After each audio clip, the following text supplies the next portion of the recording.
কারণ আমাদের বিভিন্ন জায়গা থেকে বিভিন্ন ধরনের হুমকি আসতেছে, বিভিন্ন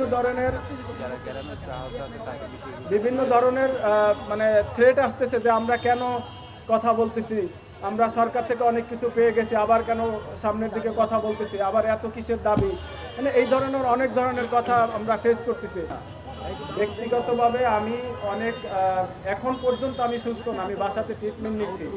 যে সেই হিসেবে আমরা প্রথম যখন আমার হসপিটালের ট্রিটমেন্টের যত খরচ হয়, যত ব্যক্তিগত মানে সাফারার হই, কোনোটার সাপোর্ট এখন পর্যন্ত আমরা পাই না বা আমি পাই নাই ব্যক্তিগতভাবে।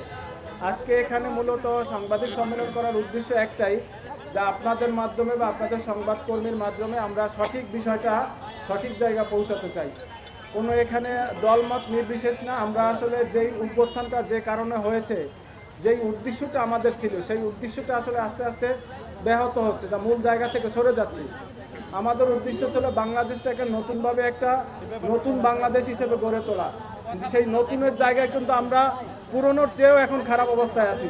সেটা যদি আপনারা আরেকটু ভালোভাবে দেখেন তাহলে আমার এই কথার বিশ্লেষণ আপনাদের কাছে আরও বেশি রয়েছে।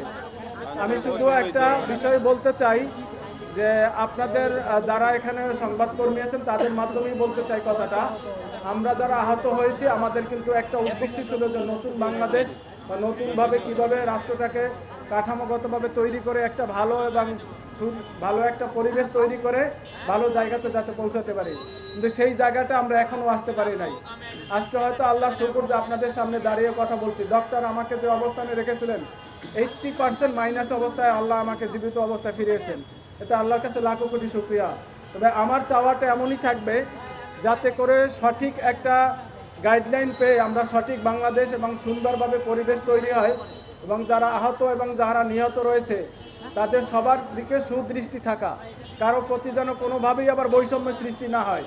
মূলত একটা সঠিক বৈষম্য দূর করে আমরা যাতে একেবারে সঠিক জায়গায় পৌঁছাতে পারি এবং সঠিক চিকিৎসা এবং সামনে যারা আমরা আহত অবস্থায় আছি কিভাবে সামনে চলতে পারি সেই বিষয়টা বিশ্লেষণ করবেন এবং বিবেকবান যারা আছেন তারা একটু বেশি সজাগ দৃষ্টি রাখবেন। এবং পরিশেষে আমি শুধু বলতে চাই যে আসলে মানুষ তো সব কিছু হয় আল্লাহর পক্ষ থেকেই হয়, তবে আমরা কিন্তু মানুষ হিসেবে উসিলা হিসেবে কাজ করতে পারি। তো আজকে হয়তো যারা আহত যোদ্ধা হিসেবে আছেন, যারা নিহত হয়েছেন, তাদের প্রতি মানে সমবেদনা জানানো ছাড়া আর কিছুই নেই আমাদের।